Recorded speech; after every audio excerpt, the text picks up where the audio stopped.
pergunta essa, porque assim, o Alê, a gente se conheceu, o Alê é um cara que vem da animação, né, tem um mundo muito forte, né, um pé muito forte na animação, e nós dublamos, tanto eu quanto o Márcio, os Osmar, a Última Fatia do Pão de Forma, e eu tenho um puto orgulho de dizer que eu fui um cara que virei pro Alê e falei assim, cara, você tem que fazer filme mesmo. E aí ele falou, o dia que eu fizer um filme, eu quero que seja com você. Eu falei, pode escrever que eu faço. E ele escreveu junto com o Felipe O Amor Dá Trabalho, me mandou a escaleta. Antes de eu ler, eu falei assim, tá topado, é com você, eu quero fazer. Ele já tinha me contado mais ou menos qual era a ideia dele, e eu achei muito interessante. Logicamente, todo mundo vai dizer, todas as coisas assim, mas isso não é original, já teve gente fazendo espírito para reunir casais. Claro que já teve, né? Mas assim, o importante é a forma com que a gente faz. E o Amor do Trabalho traz muito do meu humor, que é o que o público espera, na comédia que o Hassum costuma fazer. Traz um trabalho muito bacana em cima do humor para a Flávia e Alessandra. O Bruno Garcia, que é um cara que de você trabalhar em cena é fantástico, um cara, um grande parceiro de cena, um cara que tem uma visão de direção muito grande. O Alê tem o mesmo humor que eu, e a gente teve a honra de ter a participação de grandes comediantes nesse filme, fazendo uma pontinha.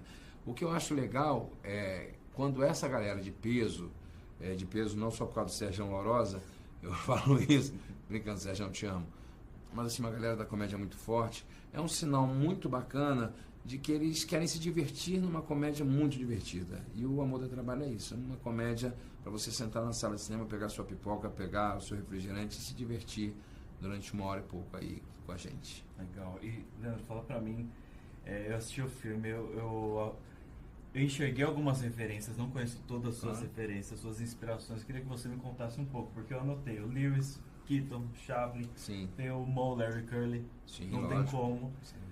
Os irmãos Marx, o Peter Sellers. Você falou todas as minhas referências, na Já verdade. acabei. Se você pegar as gringas, são essas, obviamente.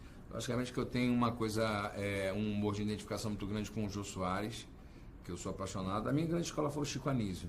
Mas se você perguntar para que lado a minha respiração cômica tende mais, é pro lado do Jô Soares, sem dúvida, até mesmo na forma de respirar, de falar, de jogar o texto.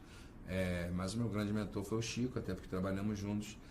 E é isso, assim, a gente tem grandes referências. E aí quando você traz o Falcão para a cena, como a gente tem na sala dos Mesh, quando você traz o Tadeu Aguiar, que trabalhou durante anos com o Renato Aragão, que também é uma outra grande referência de clown, eu vejo o personagem do Anselmo como um grande clown que está ali fazendo as suas peripécias no meio de uma história de amor de um casal, de uma comédia romântica. O que é legal no Amor Dá Trabalho é isso, assim, que ao mesmo tempo que você tem uma comédia romântica rolando de frente, você tem um humor do clown, o humor do palhaço e tudo mais, fazendo toda essa costura.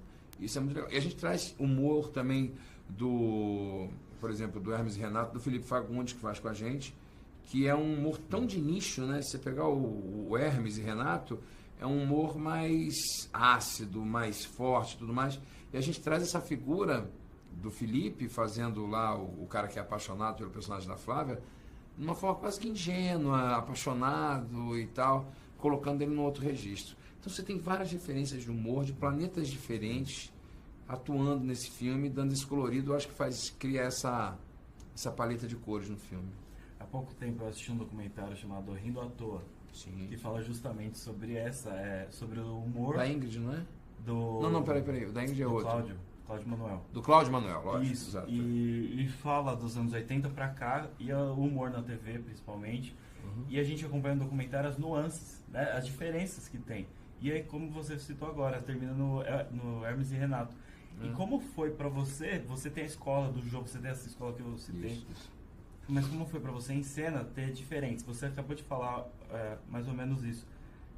Como foi atuar com diferentes timers cômicos? E como foi isso no set? É sempre muito curioso. Eu tenho, sempre que me entrevistam para falar do Amor Dá Trabalho, uma pessoa que eu gosto muito de elogiar e exaltar aqui é o Bruno Garcia. O Bruno Garcia, ele por ser um cara que é muito engraçado, é um ator, não especificamente de comédia, né? Vamos chamar um termo que eu não gosto, que ele é um galã de televisão, mas que ele tem um pé na comédia muito forte. E ele tem uma mão de direção muito legal. Então o que é legal de você trabalhar com o Bruno é que o Bruno é muito atento em cena. Eu até falei isso para ele agora, você é um ator muito atento. E o que eu chamo de atenção é isso, assim, porque o comediante às vezes ele simplesmente faz, ele improvisa, mas pra gente é mais uma história, mais uma piada. E a gente precisa ao contrário do que muita gente pensa, que o cara que trabalha com improviso não precisa de direção, muito pelo contrário. Eu preciso de alguém muito atento, como é o caso do Bruno, que fala assim, faz aquela parada que você fez no ensaio. E eu tive a honra e o privilégio de ter o Bruno fazendo esse papel para mim, de falar assim, Lelê, pô, tu esqueceu de fazer aquilo que tu fez no ensaio. E isso é muito bacana pra gente, ter colegas assim. Então, se eu tiver que falar sobre diferentes tipos de atuação, eu gostaria muito de exaltar aqui o Bruno, no sentido de não só atuação, mas da atenção dele em cena e da generosidade. Porque nós, como comediantes, poucas vezes somos generosos.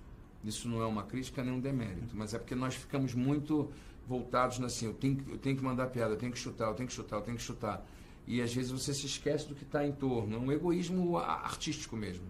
E quando você tem um artista como o Bruno em cena, que é generoso ao ponto de até te lembrar, falar assim, teu take do ensaio foi melhor porque você improvisou uma coisa melhor.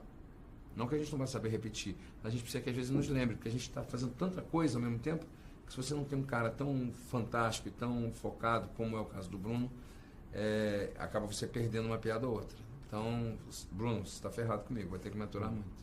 Você citou agora a parte do improviso. Como é o improviso para você em cena? Porque eu lembro até da biografia do Robbie Williams, que ele tinha um sério problema.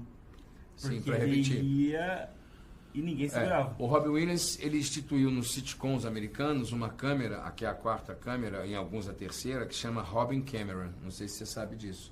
Robin Camera, todo sitcom esse de formato que tem plateia, eles botaram 4 câmeras e a quarta câmera, que normalmente é que segue o protagonista, eles chamam nos Estados Unidos de Robin Camera por causa do Robbie Williams. Porque o Robbie Williams chegou a um ponto que ele improvisava tanto que ele falou, eu preciso de uma câmera para mim, para que eu possa improvisar e o meu improviso valer. Porque muitas vezes ele improvisava e a câmera não estava nele. E o cara falou, repete. Ele não repetia. Né? Então, em televisão isso é mais fácil você fazer. Quando você tem uma Robin Camera, que é a câmera assistente que vai pegar a tua reação, o teu improviso mais espontâneo e mais fresco. No cinema, às vezes a gente consegue, dependendo do orçamento, trabalhar em algumas cenas com 2 câmeras, quando você vai usar um humor mais físico e tudo mais. Mas é isso, assim, o improviso para mim é fundamental. O que o cinema me trouxe, a escola que o cinema me trouxe hoje em dia, que eu posso dizer, é justamente uma concentração para que eu consiga repetir o que eu achei que foi do cacete naquela cena. Que na televisão não precisava, eu tinha 4 câmeras, no cinema não. Isso é que é tentador, isso é delicioso no cinema, essa é a coisa mais rústica, mais clássica de você faz para cá, eu faço uma luz muito boa, viro a câmera para cá para privilegiar a sua luz também, faço um aberto com uma luz boa. Quando você bota 4 câmeras, você acaba tendo que pasteurizar mais a iluminação para que favoreça a todos que estão em cena. No cinema, às vezes, isso não é possível, às vezes sim. Mas para nós que viemos da comédia do improviso, às vezes no início eu sofria com isso. Hoje, depois de 31 longas metragens, eu já fico mais tranquilo, eu já consigo, não está no aberto, está nele, deixa eu segurar para fazer no valendo, fazer a minha melhor versão. Legal, eu ia falar também da sua carreira, você tem se destacado cada vez mais e assim, o público, você é a figura da comédia, não tem como, as pessoas vão assistir. Outro dia eu estava conversando com o Paulo Cursino. Isso é... E aí ele estava contando... Chama ele de minha voz. Porque ele me explicou como foi o desenvolvimento, o convite, e eu achei isso muito bacana, porque você não tem limite. Você vai. Eu citei o Robbie Williams justamente por isso. Você em cena, nesse filme principalmente, me lembrou muito. Robbie Williams. Sim. Você vai longe. E a cena que você e o Bruno, vocês estão dançando, aquela cena não tem como. Pois é, mas você vê, ali você não nota, mas foi uma cena que teve muitos cortes, que parava para ele entrar, parava para ele entrar. No ensaio disso. Agradeço ao Bruno, porque o Bruno me lembrava de onde que eu tinha que ir. É muito importante, por exemplo, nos filmes que eu fiz do Cursino, com o Santucci e tudo mais uma parceria Downtown, de muito sucesso, graças a Deus. Aliás, eu também quero aproveitar aqui para já deixar publicamente meu agradecimento e a dedicação que a Downtown Filmes tem com o cinema nacional, o valor que o Downtown dá para o cinema nacional. Espero que outras pessoas, outros parceiros entendam um pouco e aprendam com a Downtown Filmes o que é valorizar o cinema nacional, saber o tamanho que nós temos e aonde nós podemos chegar. Mas isso que você está falando, assim, a minha parceria com eles é muito boa, porque a gente já consegue ter a partitura absoluta do que é o nosso trabalho. O Santucci consegue me olhar e falar assim, deixa que o Lelê, eu não vou dar o corta. Chegava a hora que eu falava assim, caraca, você não vai cortar? E o Ale Machado, no caso do Amor da Trabalho, trazendo para dentro do nosso filme de novo, se diverte muito comigo. Isso é fundamental para um comediante. Você tem um diretor que admira teu trabalho e que se diverte com você. Porque para que ele deixe você, que ele esteja ali em frente àquele vídeo assiste, aquela câmerazinha, para quem não sabe, o vídeo assiste é a telinha que o diretor assiste, ele esteja ali rindo, porque ele é a minha primeira plateia. Então é muito fundamental para que ele fale assim, deixa ele ir. Depois eu me viro para cortar na edição. Quantas vezes eu recebi ligação do Santucci, porra, caraca, tá com 2h30, eu não sei o que cortar, porque eu gosto de tudo. E eu tive isso também com o Alê, de falar, pô, Lelê, caraca, eu não queria tirar isso, não queria tirar aquilo, mas o filme tá, eu preciso cortar. Ao mesmo tempo, eu acho que como comediante, eu não tenho a menor pena de cortar. Não tenho a menor pena. Eu falo assim, irmão, o que é bom pro filme fica. O que não é bom, eu terei muitos outros filmes para botar de novo em outra cena. Legal, muito obrigado. Parabéns. Obrigado a você, parabéns, querido. parabéns. Um abraço, pessoal do Cine Rapadura. Adoro a rapadura. Na próxima me traga uma rapadura, Verdade, por favor. vou trazer. Eu troquei os pivôs todinho, tá novo. Dá para comer uma rapadura que não vai quebrar.